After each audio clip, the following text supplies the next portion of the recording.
My name's Frank, and today we're going to study the topic of solving proportions involving quadratics. So at this time, I hope you've studied some quadratics and learned how to solve them by various means. Today we're going to talk about solving proportions. A proportion is two fractions set equal to each other. Very useful in comparison of things. So today what we have is four examples. The first one is a linear equation of exponent 1, and then following three are quadratics of exponent 2. So let's look at the first problem. Okay, our first problem is this algebraic fraction equal to this algebraic fraction. Now,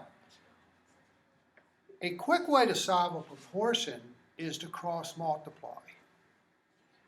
You multiply this numerator by this denominator, so that gives you negative 3 times 3x minus 1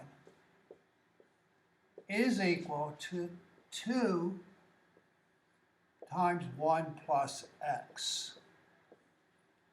Okay? Now we're going to distribute.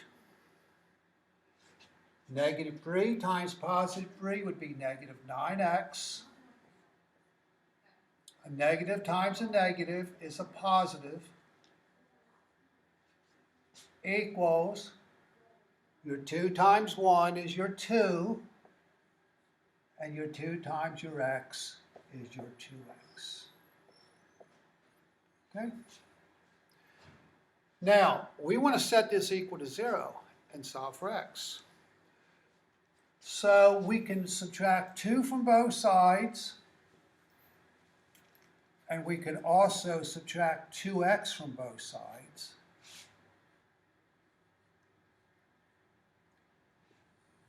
And when we add this, these terms go to 0. So we're left with 0. And we combine terms on your left. A negative 9 plus a negative 2 is a negative 11. A positive 3, take away 2, is a positive 1.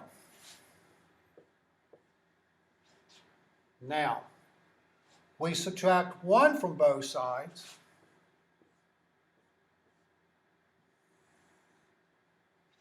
And we have negative 11x equals negative 1. And we divide by negative 11.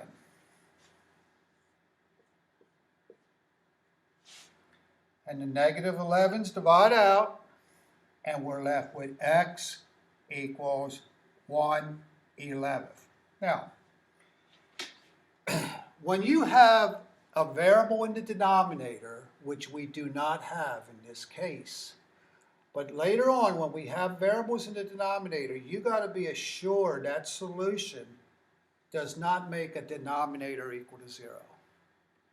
Okay? In this case, the denominators are 2 and negative 3. We know they're not 0, so this is our answer. So this is a proportion. It worked out as a fraction, but it's first degree. It ended at x to the first, so there's one solution. So that's example 1.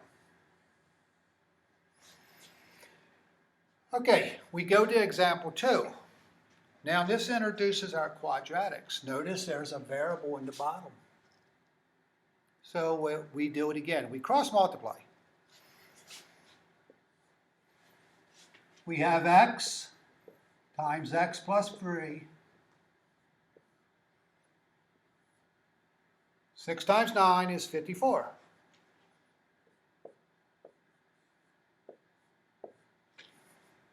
And then we distribute. So when we distribute x times x, it's x squared. X times 3 would be 3x. And that's equal to 54.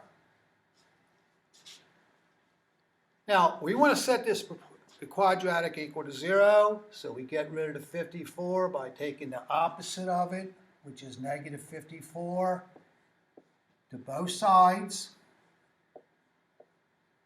and that gives our desired 0. And we have x squared plus 3x minus 54. Now, which way you approach this is sort of up to you. Remember, there's factoring, there's square roots, there's completing a square, and there's the quadratic formula. This one will factor. If you take your two factors, and this will give us our x squared. This sign says they're different. One's plus and one's minus. You need two numbers that multiply to 54 who would subtract the positive 3. And that's 9 subtract 6. And that's equal to 0. If two factors are equal to 0, one of them must be 0.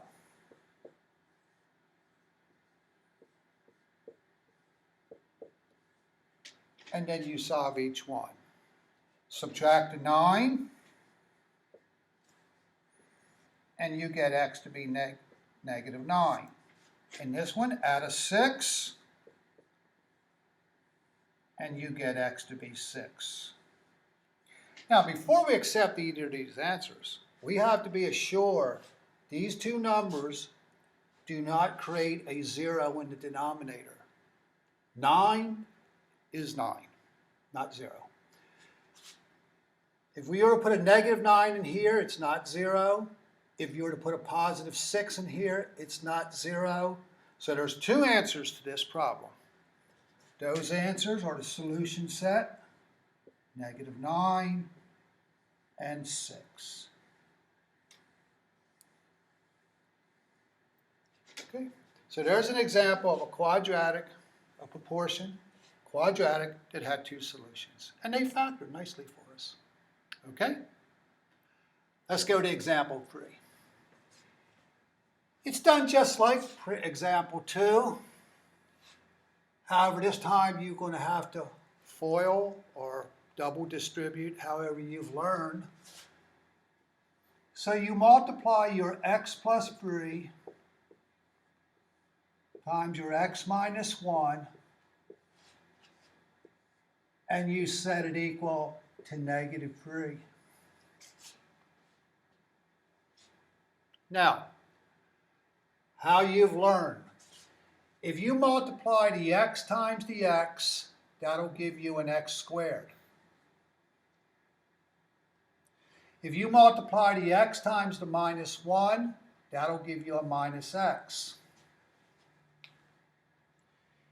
If you go 3 times x, that will give you a positive 3x. And 3 times negative 1 is negative 3. Okay? Now, let's combine like terms. Notice you have a negative x and a positive 3x. These can be combined as x squared plus 2x minus 3 is negative 3. We need to set this equal to 0, so we take the opposite of a negative 3, which is a positive 3. And we add it to both sides. And what we have then is x squared plus 2x, these disappear also, is 0. Now, factoring, one of the first steps in factoring is see if there is something in common. These terms both contain an x. So we take an x out. It's called the greatest common factor.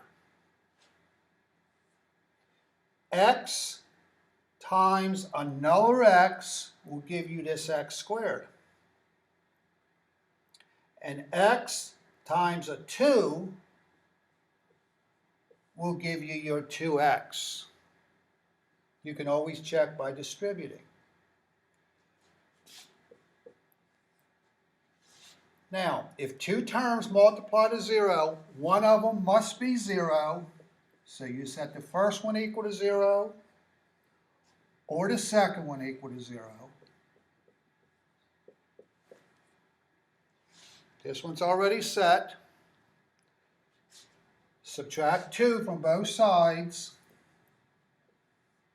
and we get x to be negative 2. Now, before we accept either answer, we look up. This denominator is free always. It's not 0. Now, the only number which would make this denominator 0 is 1. But 1 is not one of our proposed solutions. So both of these answers work. So our answer to this problem is the solution set 0 and negative 2.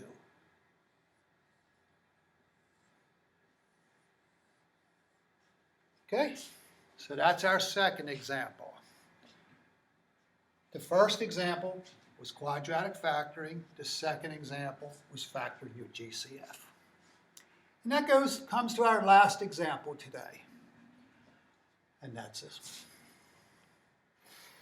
one. Notice you have an algebraic expression in both numerators and both denominators. So, we cross multiply.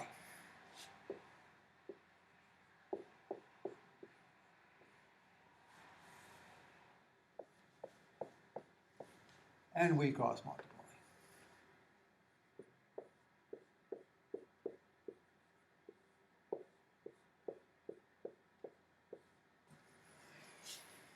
Now we multiply these two. We take our first, 3x squared. These two, sometimes called the outsides, minus 3x. These two, sometimes called the insides, sometimes called the last. So that's our left. Likewise on the right.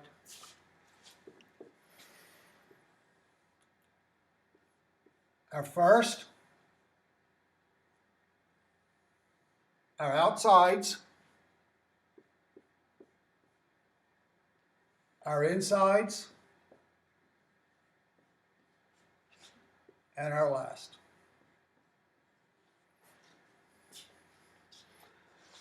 Okay, now, we look for like terms. Notice there's two x's on the left. Let's combine them. So we have 3x squared minus 5x plus 2. To our right, we have two x's as well. So we have x squared plus 4x plus 3. Okay? Now, we want to have a 0 over here. So we take the opposite of these terms and put them under each side.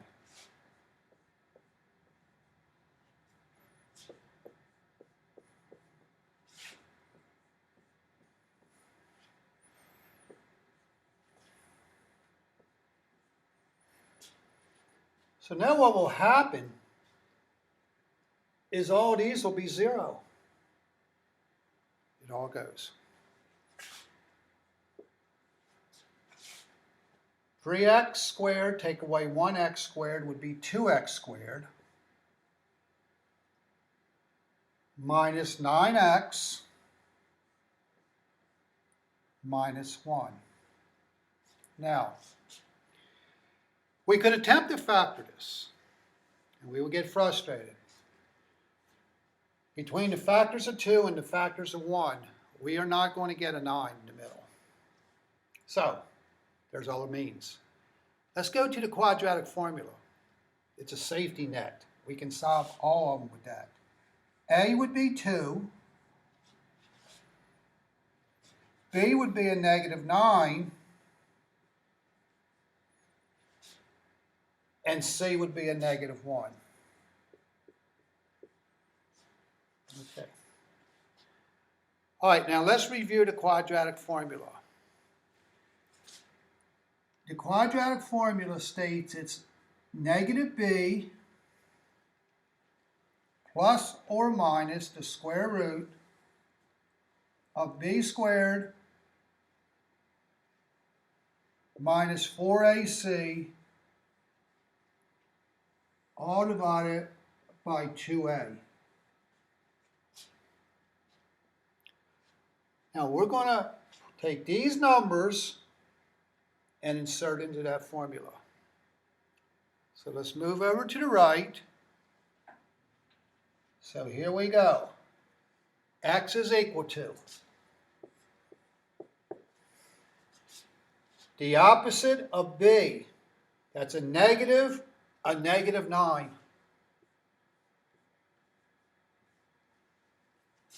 Plus or minus the square root of b squared. Be very careful. Put your parentheses around your -9 and square it. Minus 4ac. Minus 4.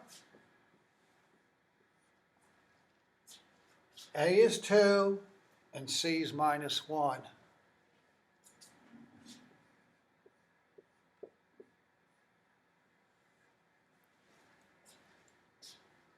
All divided by 2a. 2 times 2.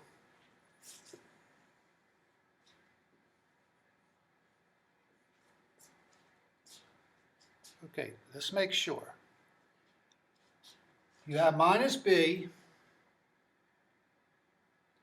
plus or minus b squared minus 4ac over 2a.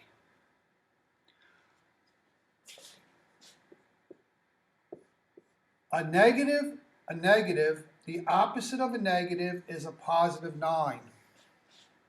Okay? Plus or minus a -9 times a -9 is a +81. Now careful here. A minus times a minus would be a positive. And 8 times 2 times 1, 4 times 2 times 1 is 8. All over 4. We then have 9 plus or minus, and we combine your 81 and 8 to be 89 over 4. Now, before we accept either one of those answers, we look up at the original problem. In this case, the only number that would make that 0 is -1. If we had a -1, this denominator would be 0. So -1 is not one of our answers. The only number that will make that 0 is +1. So +1 is not one of our answers. So our solution set to this problem is 9 plus or minus the square root of 89, all divided by 4.